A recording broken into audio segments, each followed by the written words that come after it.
Comment se faire des amis en 4 heures?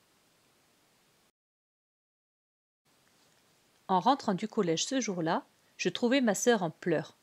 Pour une fois, ce n'était pas de ma faute, et j'étais suffisamment de bonne humeur pour m'intéresser à ces petites histoires de cœur. Bah alors, ma choucroute, qu'est-ce qui te met dans un état pareil? Fiche le camp, laisse-moi tranquille.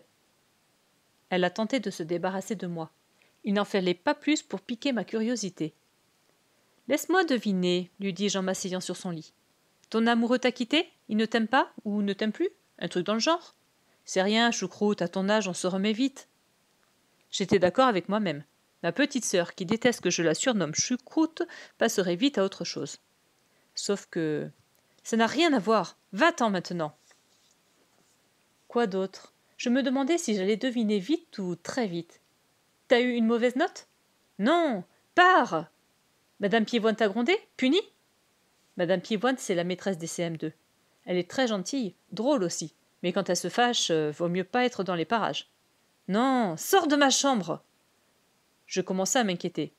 Quelqu'un t'a tapé? Menacé? Fait du mal? Faut en parler tout de suite. L'arme de ceux qui font ça, c'est le silence de leurs victimes. Tu dois les dénoncer immédiatement. Laisse tomber, Superwoman, rien à voir. Elle avait esquissé un sourire en me répondant, mais il n'était guère réussi. Tu t'es fâché avec tes copines? J'ai pas de copines, cria-t-elle en me poussant carrément hors du lit. Bingo. Ça fait longtemps que tu es toute seule pendant les récrés? J'avais posé cette question tout doucement, les fesses par terre. Elle a tourné la tête vers le jardin. Sa voix était si faible qu'elle n'est même pas arrivée jusqu'à la fenêtre. Je suis toujours toute seule. Dehors, il faisait gris, et il ne tarderait pas à pleuvoir. Normal pour un mois de novembre. Quand tu seras au collège, tu croiseras plein de nouveaux élèves, donc tu auras plus de chances de rencontrer des personnes qui te correspondent, avec qui tu partages les mêmes goûts ou les mêmes dégoûts. Ici, t'es dans une petite école. T'es comme une tomate cerise dans une boîte tupperware. T'as pas la possibilité de côtoyer des grains de raisin ou des quartiers de pommes. Pas de chorizo ni de jambon. Et je ne te parle même pas de fromage. Pas de morbier, ni de camembert, ni de comté, ni... Ok, j'ai saisi l'idée générale. C'est qu'une mauvaise année a passé, voilà tout. J'ai qu'à m'habituer à la solitude. Oui, à moins que... À moins que quoi? Nous étions mercredi. Il n'était pas encore 14 heures et les parents ne seraient de retour que vers 18 heures. Largement le temps de lui raconter une petite histoire. J'y crois pas. Toi? T'avais pas de copine quand t'étais à l'école primaire? Mais t'es quasiment la mascotte du collège. J'ai regardé ma petite choucroute en prenant des airs de starlet et je lui ai lancé avec un accent anglais à couper au couteau. Eh oui, j'ai mûri depuis. Ça a eu au moins le mérite de la faire rire. Un peu. Donc, quand je serai en 6e, je serai peut-être populaire? Sois gentil avec ta meilleure amie, ce sera déjà un grand pas. Mais puisque je te dis que je n'ai pas d'amis, comment veux-tu que j'en ai une meilleure que les autres? Elle refusait de comprendre, alors je l'ai entraînée vers son armoire et l'ai plantée devant le miroir. Là, elle est en face de toi, ta meilleure amie. Commence par l'aimer si tu veux que les autres l'apprécient aussi. Pfff. Elle s'obstinait. Il fallait donc que je lui explique ma jeunesse au risque d'égratigner la fabuleuse image que ma sœur avait de moi. La maternelle, CP, CE1, ça allait bien. Enfin, je suppose, parce que je ne m'en souviens pas beaucoup. Mais ensuite, CM1, CM2, ce fut affreux. Heureusement que je t'avais toi pour me défouler.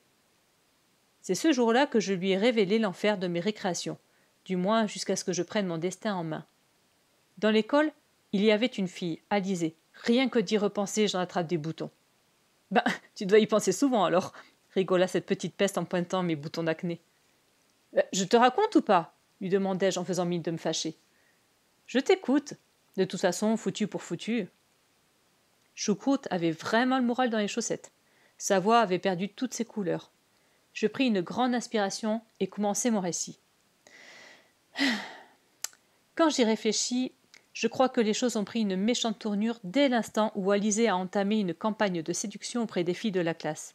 Ce fut rapide. Sur les 24 élèves, il y avait 15 CM2, dont seulement 6 filles.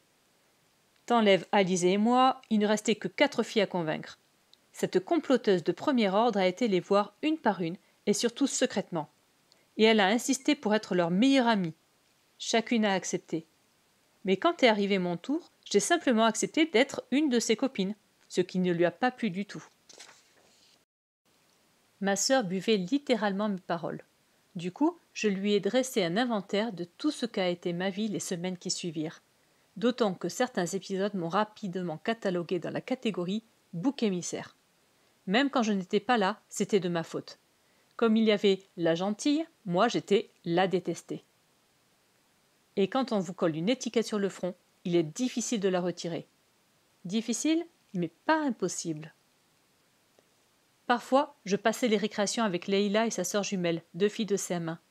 Je me rappelle une fois où l'on s'était installé sous le préau pour écrire des trucs horribles sur Alizée. À 3, ces choses terribles sont vite devenues des grossièretés et des injures. Tout s'écrivait dans mon journal intime et n'était pas censé en sortir, ni être lu. Ça, c'est pour la théorie. Sauf que nous étions 3, et que je sous-estimais encore combien Alizée pouvait se montrer manipulatrice.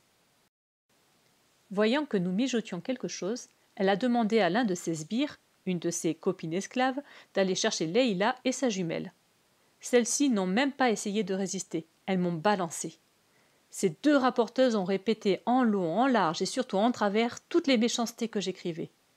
Ce fut une occasion en or pour Alizée de jouer les ingénues auprès de la maîtresse. « C'est quoi une ingénue » demanda Choucroute. « Une godiche, une fille naïve, un peu niaise et demeurée, simple d'esprit. »« En effet, tu ne l'aimais pas beaucoup. »« Elle faisait semblant.